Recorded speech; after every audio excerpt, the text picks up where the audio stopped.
Hello again and welcome to Infinite Transcendence, and today, welcome to a new series. First of all, this series is going to be based on the topic of the most important word to success. And a lot of you might be thinking, what word is that? Is it some mystery word or some fancy word? No, that's the word no. One of the most important words you can learn when it comes to succeeding in life is the word no.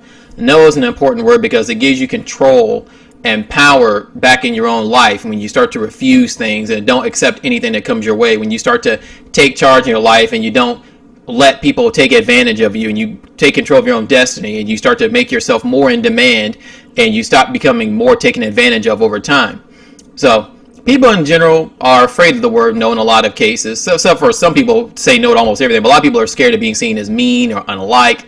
They've been shamed by society or shamed by friends and family. You got to be nice, you got to be helpful, you got to do the right thing all the time. And what that ends up leading to for a lot of people is they end up being scared to say no. They become doormats, they become pushovers, and the more a person knows they can get away with getting what they want out of you, the more they can begin to do it, because they realize, hey, this person's easy to get things from. So you want to be the person who learns to say no and to say no more regularly, because it lets you take control and it shows that you won't be pushed around and you can own your own self. So how do you do this? Why do you want to say the word no? Again, you want to learn the word no because the word no is how you take control. A person asks you to do something. I'm going out of town this week. Could you watch my kids for me? Maybe you have a busy week, or maybe you just want to sit back and relax. You didn't want to watch somebody else's kids. And instead of just saying yes to fit in or to give a person what they want, you might say, well, I don't have the time. No, I can't do it. Sorry. And you have to hold firm and learn how to do this, because if you let people walk all over, if you say you're going to do or not do something and then you fall back on it, people are going to start taking advantage of you and they're going to see you as weak. So how do you do this? You need to put yourself first. The reality is you got to look out for you. In life, you're going to have to come first. It's your life. You're in control of yourself. You're in control of your own actions.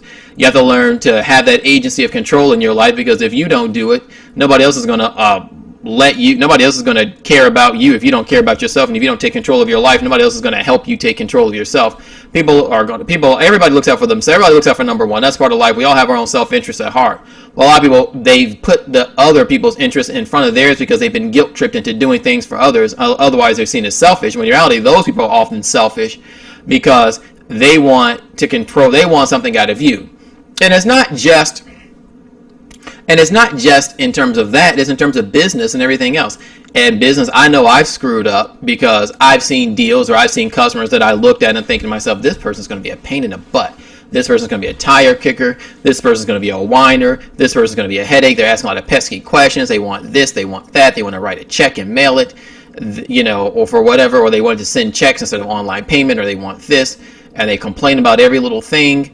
And I think to myself, or they have something that just seems too much hassle for what it's worth, that they want it done too cheaply. And there's times where I've just gone ahead and done it before because I was inexperienced, I was new, I just wanted a new customer, or because I was like, maybe I'll get this customer be okay in the long run. What I found when I did that is the customers who are a pain now, kind of like relationships talked about last week, people who are a pain now are going to stay a pain later. They don't just start out a pain and then ease up. They're going to be more and more difficult over time, and there's times you have to just say, look, this is too much, no. And what you learn is that you free your time for better opportunities to come your way when you're not tied up with nonsense and people who are difficult and are going to drain you down. And not only that, but you gotta look at the long run. Is if you're at your best self, you're at your most productive, you can benefit far more people than you do if you're less productive. This is something I notice with people. I have like family members or friends like this, where something goes wrong, like they like to help others out by giving them money. And I know somebody who's religious, she's barely getting by. Well, what she'll do is she'll give others money who are struggling, and they spent their money on reckless nonsense. So time comes along, now she doesn't have any money. She can't pay her own bill. How are you helping anything by giving a person who's irresponsible money when you can't even take care of yourself? Now you need a handout because now you're struggling. Who does that do any good for? It doesn't help you out. It doesn't help anybody else out who now has to lend you money. It doesn't help out the person or the agency you owe the money, because now they go without their payment. You see, when you learn to say no to these things, or I can't help you, or sorry, don't do it, and just not do it, you end up learning. Those people have to learn a lesson. They have to learn the hard way or just move on. Enough people refuse to help these people. They end up having to make their own selves better. It ends up being better for you because you can take your money and save it and invest it and do it on different things. So what do you want to do? You want to start saying no. Learn to say no regularly. Learn to say no even if you might not feel like, even if it's not a big deal, sometimes just say, no, I have other things in my schedule. Start scheduling your time. If somebody asks you to do something, even if it's minor, and you can't do it, just say, no, I can't do it. Start saying no to the little things, and then work your way up to the big things. Start putting your foot down to say no. Or you might say no to get a better deal. You may say no and negotiate sometimes. You might not accept the first offer you always get. Don't just lowball to get somebody to get a deal with somebody. Don't just accept the first thing that comes your way. Be picky. Wait for good things to come. And be out there, be active as well, but also don't just rush for the first thing. And you gotta learn how to turn down things that are bad for you, because you want to be a people pleaser. Because you may be pleasing other people, but you know what? They're getting ahead. They're getting themselves ahead. They're getting what they want at your expense, and you don't want that. You want to get your own self ahead, and there's nothing wrong with helping others. But if it's costing you to help others, that's the kind of help you don't want to give.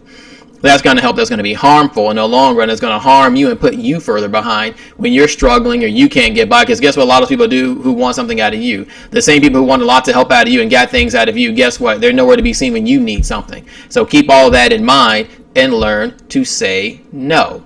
Say no more often. And let me know what you think of this first part of the series. Do you do this enough? Do you feel you don't say no enough? Do you say it at all? Definitely comment on that. Comment in the video. You can comment on the article.